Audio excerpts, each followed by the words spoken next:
सुप्रभात बच्चों। आज हम कक्षा 8 विषय हिंदी का पाठ 16 पानी की कहानी इसका पहला भाग पढ़ेंगे। तो इसमें पानी ने अपनी कहानी स्वयं सुनाई है और पानी अपनी कहानी सुनाते हुए इसमें बता रहा है कि उसका जन्म कैसे हुआ, वो पहले किस रूप में था और उसने कितने लाखों करोड़ों वर्षों तक जो उसकी यात्रा है उसका वो जो वर्णन किया है उसकी आत्मकथात्मक शैली में, यानी वो अपनी कथा खुद सुना रहा है। तो उस पानी की कहानी को आइए सुनते हैं कि पानी का जन्म कैसे हुआ है। पानी की कहानी। मैं आगे बढ़ा ही था कि बेर की झाड़ी पर से मोती सी एक बूंद मेरे हाथ पर आ पड़ी। मेरे आश्चर्य का ठिकाना न रहा जब मैंने देखा कि ओस की बूंद मेरी कलाई पर से सरक कर हथेली पर आ गई। मेरी दृष्टि पड़ते ही वह ठहर गई। थोड़ी देर में मुझे सितार के तारों की सी झंकार सुनाई देने लगी। मैंने सोचा कि कोई बजा रहा होगा। चारों ओर देखा, कोई नहीं। फिर अनुभव हुआ कि यह स्वर मेरी हथेली से निकल रहा है। ध्यान से देखने पर मालूम हुआ कि बूंद के दो कण हो गए हैं और वो दोनों हिल हिल कर स्वर उत्पन्न कर रहे हैं, मानो बोल रहे हों। क्या कह रहे लेखक? इसमें लेखक कह रहा है कि बेर की झाड़ी पर के पास से मैं जैसे ही निकला तो एक छोटी सी मोती के समान एक बूंद जो है वो मेरी हथेली पर गिर गई और वो कलाई पर गिरी, कलाई पर से सरक कर वो हाथ पर आ गई। तो वो मेरे से बात कर रही है, वो कुछ बोल रही है। तो पहले तो मुझे ऐसे लगा कि जैसे कोई सितार बज रहा हो, झंझनाहट हो रही हो। फिर जब मैंने ध्यान से देखा तो मुझे पता लगा कि जो वो बूंद है उसी के दो कण हो गए हैं और वो दोनों हिल हिल कर स्वर उत्पन्न कर रहे हैं, यानी कुछ बोल रहे हैं। वो क्या बोल रहे हैं आइए देखते हैं। उसी सुरीली आवाज में मैंने सुना, सुनो सुनो। मैं चुप था। फिर आवाज आई, सुनो सुनो। अब मुझसे न रहा गया, मेरे मुख से भी निकल गया, कहो कहो। ओस की बूंद मानो प्रसन्नता से हिली और बोली। अब ओस की बूंद को प्रसन्नता क्यों हुई कि जो जिसको मैं सुनाना चाह रही हूँ वो मुझे सुन रहा है ना। ओस की बूंद क्या बोली? मैं ओस हूँ, जानता हूँ। मैंने कहा लोग मुझे पानी कहते हैं, जल भी। तो मैंने कहा मालूम है, मैं बेर के पेड़ से आई हूँ। क्या कहती है? मैं बेर के पेड़ से आई हूँ। तो मैंने कहा झूठी। मैंने कहा और सोचा बेर के पेड़ से क्या पानी का फव्वारा निकलता है जो तुम बेर के पेड़ से आई हो। बूंद फिर हिली, मानो मेरे अविश्वास से उसे दुख हुआ हो, यानी मैंने उस पर विश्वास नहीं किया तो उसे इस बात का दुख हुआ। सुनो, मैं इस पेड़ के पास की भूमि में बहुत दिनों से इधर उधर घूम रही थी। मैं कनों का हृदय टटोलती फिरती थी कि एक एक पकड़ी गई। कैसे? मैंने पूछा। वह जो पेड़ तुम देखते हो ना, वह ऊपर ही इतना बड़ा नहीं है, पृथ्वी में भी लगभग इतना ही बड़ा है। उसकी बड़ी जड़ें, छोटी जड़ें और जड़ों के रोए हैं। यानी कोई भी हम पेड़ देखते हैं तो वो केवल धरती के ऊपर ही नहीं होता, उसके अंदर भी उतना ही फैला होता है। यानी उसकी जड़ें भूमि के अंदर दूर दूर तक फैली हुई होती हैं। तो क्या कहती है अब बूंद? वे रोए जो धरती के अंदर फैले होते हैं बहुत निर्दयी होते हैं। मुझ जैसे असंख्य जल कणों को वे बलपूर्वक पृथ्वी में से खींच लेते हैं। कुछ को तो पेड़ एकदम खा जाते हैं और अधिकांश का सब कुछ छीनकर उसे बाहर निकाल देते हैं। क्रोध और घृणा से उसका शरीर कांप उठा। क्या कह रही है बूंद?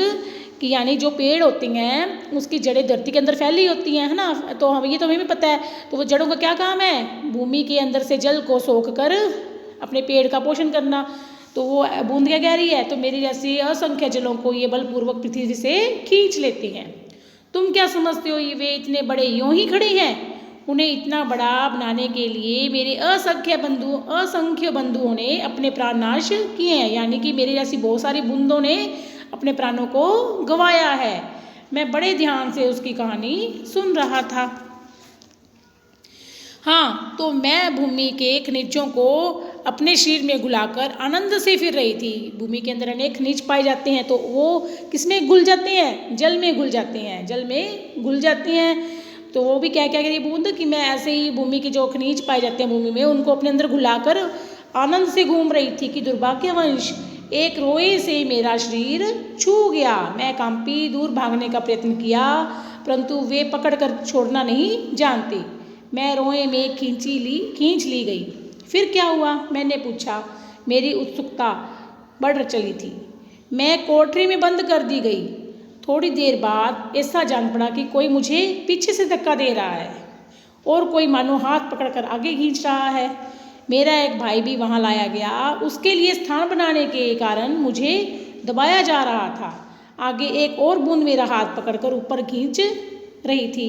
मैं उन दोनों के बीच पिस रही थी, यानी कि असंख्य बूंदें जो हैं वो पेड़ द्वारा खींची जाती हैं, तभी उसका पोषण होता है।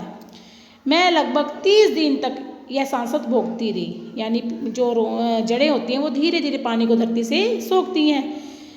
मैं पत्तों के नन्हे नन्हे छेदों से होकर जैसे तैसे जान बचाकर भागी। मैंने सोचा कि पत्ते पर पहुंचते ही उड़ जाऊंगी, परंतु बाहर निकलने पर ज्ञात हुआ कि रात होने वाली थी और सूर्य जो हमें उड़ने की शक्ति देते हैं जा चुके हैं और वायुमंडल में इतने जलकण उड़ रहे हैं कि मेरे लिए वहाँ स्थान नहीं है, क्योंकि शाम के समय मौसम में ज़्यादा आर्द्रता होती है, तो पहले से ही उसमें इतने ज़्यादा कण थे, जल वाष्प इतनी ज़्यादा थी कि अब उसके लिए स्थान नहीं था, तो वो उस पेड़ के पास ही रही, उस पत्ते पर ही बैठी रही। तो मैं अपने भाग्य पर भरोसा कर पत्तों पर ही सिकुड़ी पड़ी रही। अभी जब तुमने देखा तो जान में जान आई और रक्षा पाने के लिए तुम्हारे हाथ पर कूद पड़ी। इस दुख तथा भावपूर्ण कहानी का मुझ पर बड़ा प्रभाव पड़ा। मैंने कहा, जब तक तुम मेरे पास हो कोई पत्ता तुम्हें छू भी नहीं सकेगा। भैया तुम्हें इसके लिए धन्यवाद। मैं जब तक सूर्य न निकले तभी तक रक्षा चाहती हूँ। उनका दर्शन करते ही मुझ में उड़ने की शक्ति आ जाएगी, क्योंकि सूर्य क्या करता है, जो भी ओस के कण होते हैं, जो भी जलवाष्प वातावरण में फैली होती है, उसे सोख कर भाप में बदल देता है और वो गायब हो जाते हैं। मेरा जीवन विचित्र घटनाओं से परिपूर्ण है। मैं उसकी कहानी तुम्हें सुनाऊंगी जो तुम्हारा हाथ तनिक भी न दुखेगा। यानी बूंद क्या कह रही है कि मैं तुम्हें अपनी कहानी सुनाऊंगी कि उसका जन्म कैसे हुआ, उसने कौन कौन सी यात्रा की। अच्छा सुनाओ। बहुत दिन हुए मेरे पुरखे, अब बूंद के पुरखे कौन है, हाइड्रोजन यानी हाइड्रोजन और ओसजन यानी ऑक्सीजन। अब जल का निर्माण किससे होता है, H2O, ये होता है ना जल का जो रासायनिक सूत्र क्या है, H2O, यानी हाइड्रोजन के 2 कण और ऑक्सीजन का 1 कण मिलकर जो है वो जल का निर्माण करते हैं। तो जलने से क्या बताया है, अपने पुरखे बताया है। तो दोनों ये मेरे पुरखे सूर्यमंडल में लपटों के रूप में विद्यमान थे। बहुत समय पहले क्या थे, ये दोनों हाइड्रोजन और ऑक्सीजन जो थे वो सूर्यमंडल में लपटों के रूप में विद्यमान थे। सूर्यमंडल अपने निश्चित मार्ग पर चक्कर काट रहा था। वे दिन थे जब हमारे ब्रह्मांड में उथल पुथल हो रही थी, अनेक ग्रह और उपग्रह बन रहे थे। ठहरो, क्या तुम्हारे पुरखे अब सूर्यमंडल में नहीं है? तो मैंने उससे पूछा कि अब वो क्या सूर्यमंडल में नहीं है? तो क्या बताती है बूंद, हैं उनके वंशज अपनी भयावह लपटों से अब भी उनका मुख उज्जवल किए हुए हैं। हाँ, तो मेरे पुरखे बड़ी प्रसन्नता से सूर्य के धरातल पर नाचते रहते थे। एक दिन की बात है कि दूर एक प्रचंड प्रकाश पिंड दिखाई दिया। उनकी आंखें चुंधियाने लगी। यह पिंड बड़ी तेजी से सूर्य की ओर बढ़ रहा था। ज्यों-ज्यों पास आता जाता था उसका आकार बढ़ता जाता था। यह सूर्य से लाखों गुना बड़ा था, यानी जो प्रकाश पिंड दिखाई दे रहा था वो क्या था, सूर्य से भी लाखों गुना बड़ा था। उसकी महान आकर्षण शक्ति से हमारा सूर्य कांप उठा। ऐसा ज्ञात हुआ, उसे ऐसा लगा कि उस ग्रह राज से टकराकर अब सूर्य जो है वो चूरन हो जाएगा, यानी वो तो इतना बड़ा है, उससे अगर हमारा सूर्य टकराएगा तो वो चूर चूर हो जाएगा। लेकिन वैसा नहीं हुआ। वह सूर्य से सहस्रों यानी हजारों मील दूर से ही घूम चला, परंतु उसकी भीषण आकर्षण शक्ति के कारण सूर्य का एक भाग टूटकर उसके पीछे चला। सूर्य से टूटा हुआ भाग इतना भारी खिंचाव संभाल न सका और कई टुकड़ों में टूट गया। उन्हीं में से एक टुकड़ा हमारी पृथ्वी है। यह प्रारंभ में एक आग का गोला थी, यानी सूर्य का ही एक टूटा हुआ भाग है जो हमारी पृथ्वी है। और शुरू में ये तो पता ही है कि ये एक आग का गोला थी। ये हमारे 6th क्लास के पाठ में भी आया है ना, कि हमारी पृथ्वी पहले एक आग का गोला थी, इस पर कोई भी प्राणी नहीं रहता था। तो ऐसा परंतु उन लपटों से तुम पानी कैसे बनी, मुझे ठीक पता नहीं। हाँ, यह सही है कि हमारा ग्रह ठंडा होता चला गया, यानी हमारी पृथ्वी जो है वो धीरे धीरे ठंडी होती चली गई। और मुझे याद है कि अरबों वर्ष पहले मैं हाइड्रोजन और ओसजन के रासायनिक क्रिया के कारण उत्पन्न हुई हूँ। तो इन दोनों की आपस में रासायनिक क्रिया हुई, हाइड्रोजन और ऑक्सीजन की, और उनकी रासायनिक क्रिया से ही मेरा जन्म हुआ।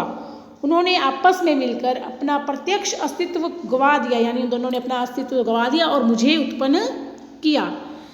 मैं उन दिनों भाप के रूप में पृथ्वी के चारों ओर घूमती फिरती थी, क्योंकि पृथ्वी क्या थी, गर्म थी और धीरे धीरे ठंडी हो रही थी। उसके बाद न जाने क्या हुआ, जब मुझे होश आया तो मैंने अपने को बर्फ़ के रूप में, यानी ठोस रूप बर्फ़ के रूप में पाया। यानी हमारी पृथ्वी जब बिल्कुल ठंडी हो गई तो वो भाप के जो कण थे वो आपस में मिलकर जम गए और क्या बन गए, बर्फ़ बन गए। मेरा शरीर पहले भाप रूप में था, अब वह अत्यंत छोटा हो गया, वह पहले से कोई 70वां भाग रह गया। मैंने देखा मेरे चारों ओर मेरे असंख्य साथी बर्फ़ बने पड़े हैं। जहाँ तक दृष्टि जाती थी बर्फ़ के अतिरिक्त कुछ भी दिखाई नहीं देता था। जिस समय हमारे ऊपर सूर्य की किरणें पड़ती थी तो सौंदर्य बिखर पड़ता था। अब बर्फ़ जब सूरज की किरणें पड़ती हैं तो वो चमकने लगती है ना, तो ऐसे लगता है मानो चारों तरफ सुंदरता बिखरी पड़ी हो। तो ऐसा लगता था चारों तरफ सुंदरता बिखरी पड़ी हो। हमारे कितने साथी ऐसे थे जो बड़ी उत्सुकता से आंधी में ऊंचा उड़ने, उछलने कूदने के लिए कमर कसे तैयार बैठे थे। बड़े आनंद का समय रहा होगा वहाँ, बड़े आनंद का। कितने दिनों तक, कई लाखों वर्षों तक। अब वो लेखक क्या पूछता है कि कितने दिनों तक ऐसे तुम वहाँ पे रही बर्फ़ के रूप में, तो वो कहती है कई लाखों वर्षों तक। कई लाख, हाँ, चौंको नहीं।